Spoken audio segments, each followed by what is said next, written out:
Shalom. I am Rabbi Nathan Davidovich, speaking to you on behalf of the webyeshiva.org, speaking to you from Efrat, Israel. I'm going to talk a little bit about this week's Parsha, Parsha Re'eh, and I'm going to talk about Tzedakah, the ultimate demonstration of Emuna. In this week's Torah reading, we are commanded to help any needy person by giving them sufficient to satisfy whatever their needs are.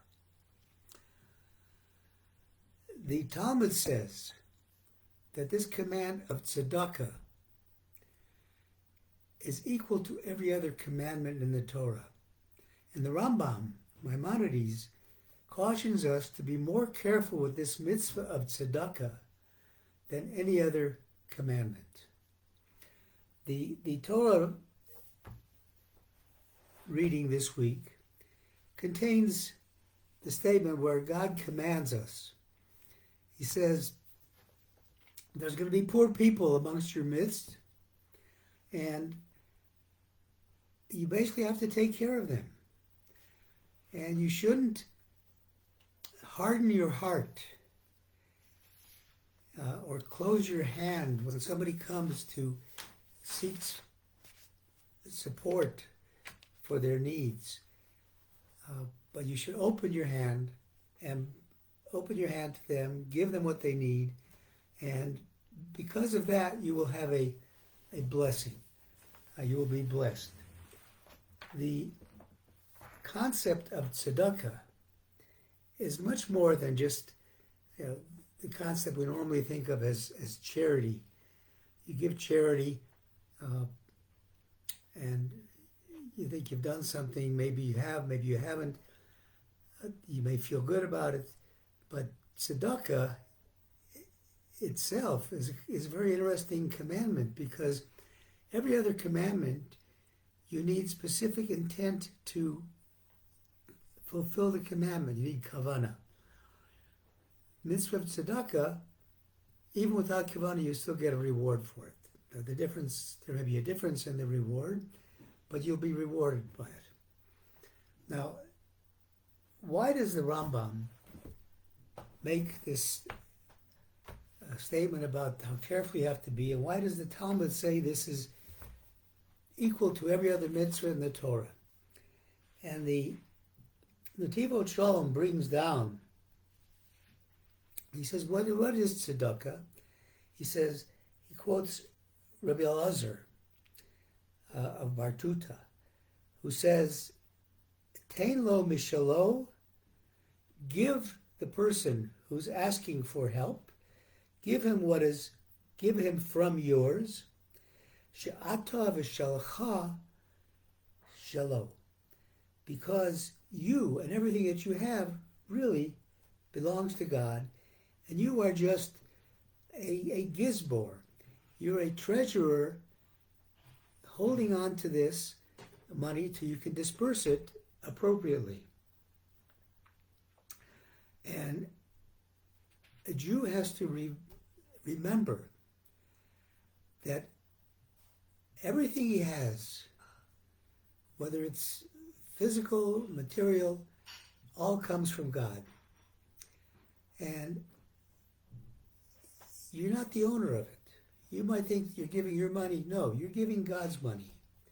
You're just watching it. And this is the opposite of what the Torah warns us against.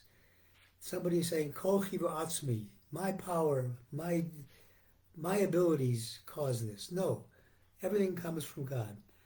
So the basis of tzedakah, the basis of helping out somebody in need, is the basis, the ultimate demonstration of Emuna, because you are showing that you're not worried about where you're going to get the money from. You're going to give the money. And there's a beautiful story I saw that demonstrates this. And the story is of an orphan named Bensi, who lived in a town near Lezhensk, where Rabbi Melech of Lezhensk lived. And this Bensi, when he was a young child, as an orphan, was taken in by a wealthy man who provided for his education, his well-being, his sustenance. And then when he got old enough, he let him work for him, and he paid him money.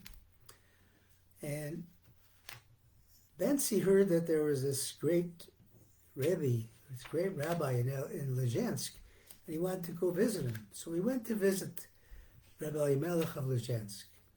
And Rabbi Melech of Lezhensk welcomes him, talks to him, finds out his circumstances, and says, when you go back to your employer, I want you to tell him that there's an orphan girl here named Blima who's looking for work, and maybe he can hire her. He did that. The employer, in fact, hired Blima. They became very good friends. Ultimately, Bensi and Blima made plans to get married, but they had to save up enough money to do it. So they figured the safest place to save their money would be to let the employer keep the money that they were making and safeguard it for them. Unfortunately, one day, there was a great fire, and it destroyed the employer's house, and with it, all of the employer's possessions, including the money that Bensi and Blima had saved for their wedding. So now they didn't know what to do. They no longer had the money for a wedding, so they just got different jobs and started saving their money. And they were, one day, Bensi is walking on the street and he sees a troop of beggars coming into town to beg for money. And he sees that one of these beggars is his former employer who treated him so nicely. And he goes over and hugs him, and he's so sad to see him in this circumstance.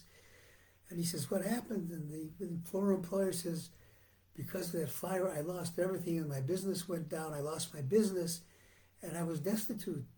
And I'm trying to just beg for a few coins so that I can start selling things, and I can then rebuild my business." So Bensi was very upset to hear this story, and he went and told Blima, and he said, "This man was so nice to us. He's down on his luck now." He says, "We've been saving all this money for our wedding. They hadn't yet reached enough money to pay for the wedding. I want to give him my share of that money, and then we'll figure out what we'll do." And Blima said, "I'm going to give him my share also." So Bensi went, found the employer, and said, "I want to give you all of our money. This is the money we've saved." The employer didn't want to take it, but Bensi impressed upon him he had to take it. So he took the money, and then afterwards, Bensi went to the Rabbi Elimelech of Lezhensk to tell him what had happened. And Rabbi Elimelech of Lezhensk says, "Don't worry. You're going to have a wedding right now. We're going to plan it. We're going to set it up right now. Don't worry about the money." So in fact, Rabbi of Lezhensk had a wedding, big wedding for them. Everybody was dancing, everybody was happy, making the bride and groom very happy, the chassan and kala happy. And then it came time to announce the presents that people were giving. So Rabbi Elimelech made the first announcement of the present. He says, I'm going to see to it that one of the mansions of the feudal lord, the Poritz, is given to this young couple so they can live in. Rabbi Mendel of Rebanov said, I'm going to cause them to have the flour mill of this Poritz so they'll be able to make a living. And Rabbi Naftali of Ropshitz said, I'm going to give them 1,000 silver coins to help them get started. Everybody was laughing. They thought this is silly. They're just saying this. They have no way of doing this. So they left the wedding. On the way back, they're going to their little hut in the forest where they're going to live. And they hear screaming. And they look, and there's a man who was trapped and was being pulled into quicksand. So Bensi immediately takes his jacket off, tears it into shreds, makes a rope, pulls the man out. Man thanks him. He says, I'm the son of the Poritz. Make a long story short, they bring him back to the Poritz. The Poritz hears what happens, and the Poritz says, well, as a reward, we were so worried about our son, we're going to give you one of our houses, our mansions, for you to live in. The wife says, I'm going to give you the flour mill for you to be able to make a living. And then the Poritz said, I'm also going to give you 1,000 silver coins to help you get started. And the moral of this story, and when I went back to Rabbi Melech of Lezhensk and told him, he says, we weren't promising that this would happen. We were making a blessing this would happen, because when you show self-sacrifice as you did, knowing that it's only your Emuna, you're only based on your faith that God's going to take care of you, you're going to be rewarded. That sums up what the mitzvah of Tzedakah is all about. Thank you for listening on behalf of RabbiYeshiva.org. I wish everybody a Shabbat Shalom and a wonderful rest of the week.